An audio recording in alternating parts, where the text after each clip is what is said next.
Hello, ladies and gentlemen. Welcome to Raw Politics. In this episode, we discuss the 1-year anniversary of the election of President William Ruto. It is exactly 1 year. On a day like this, in 2022, Kenyans went and voted in President Ruto as their president. And so we ask, was it the right move? There are regrets. From my perspective, actually the president has done more than expected of him. Just allow me in this short video to list at least 5 prominent achievements so far. Let me start with what matters to us the most, which is the cost of food. Before President Ruto took over, the cost of food had skyrocketed. Purchasing nyanya, vitunguu, and other basic food item was very expensive. But now, thanks to good measures by subsidizing production, especially in the agriculture front, the cost of food has gone down. In fact, the inflation itself has gone down. So that means we are on the right path. Subsidizing fertilizer was the right move. Now, I'm not saying that fertilizer was not subsidized before, but that one was a joke where they claim it was subsidized, it didn't reach any farmer, but the ones that reached the farmers were even more expensive than the usual pricing. So you have a case where it is done right for the first time. For the first time, it is done right. On the issue of subsidizing production in the area of agriculture, the president has done above and beyond what we expected. So that is one. Another area that the president has really done what he promised and even better is dealing with predatory lenders.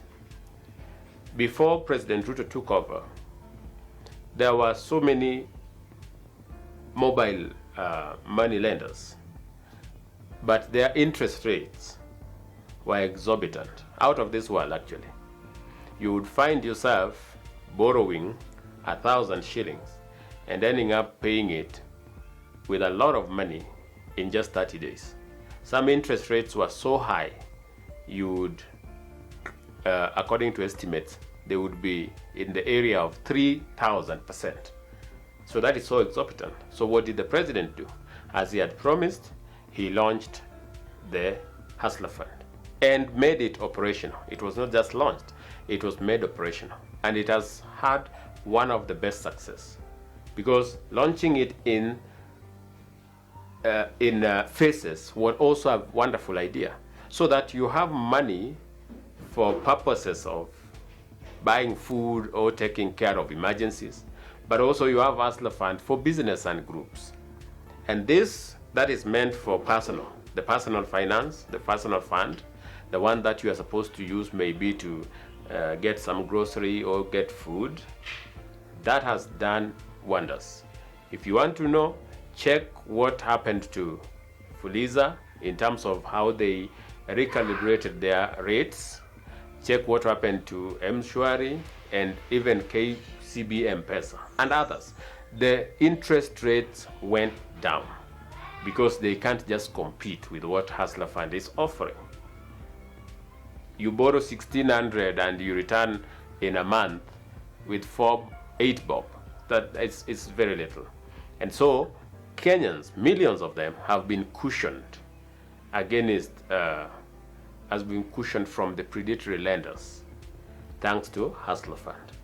So another area that the president scored above and beyond is cushioning Kenyans against predatory lenders, making credit available to people who need it the most of whom had been blacklisted through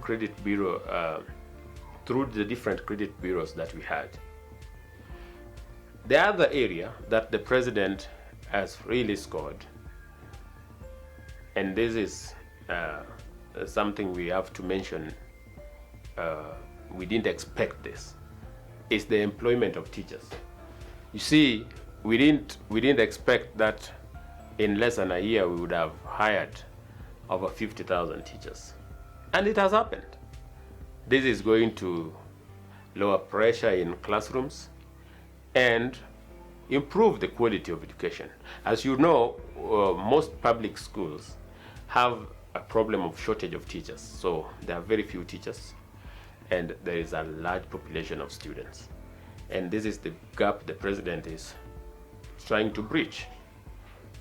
And he said he will be hiring more until we bridge the gap. So that at long last, you have quality education even in public schools. So hiring over 50,000 teachers in less than a year was the best thing that the president has done. And this is something that is worth noting.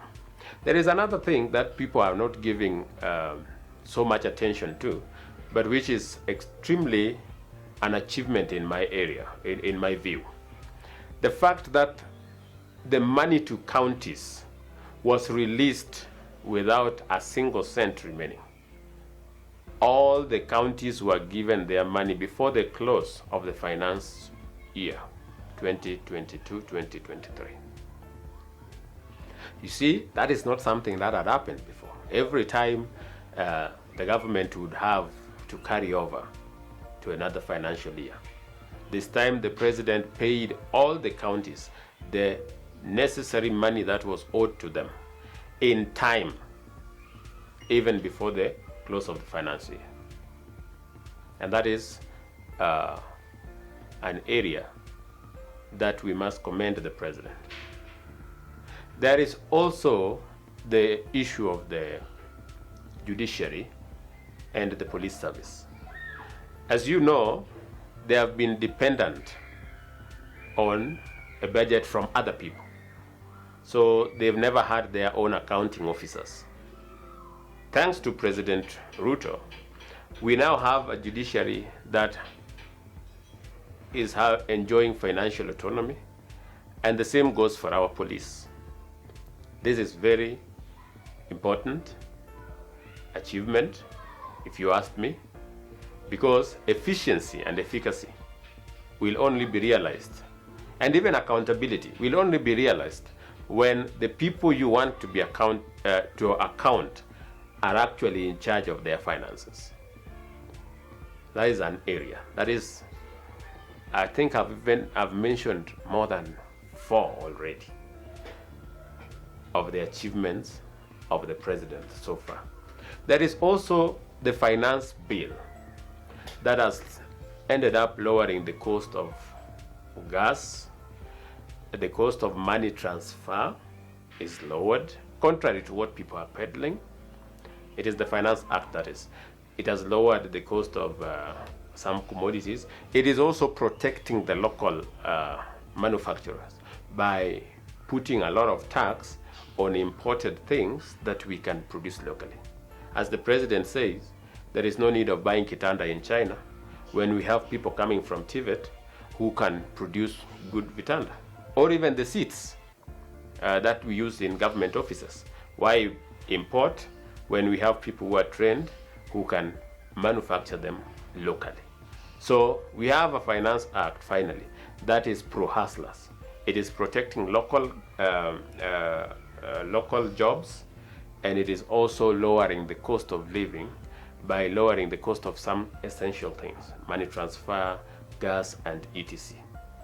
So that is also something we can mention. The list is endless, but as I tell you, so far the president has done more than we expected. And if we were given an opportunity, for me, if I was given another opportunity to vote, I would still vote for President Ruto. Thank you and welcome.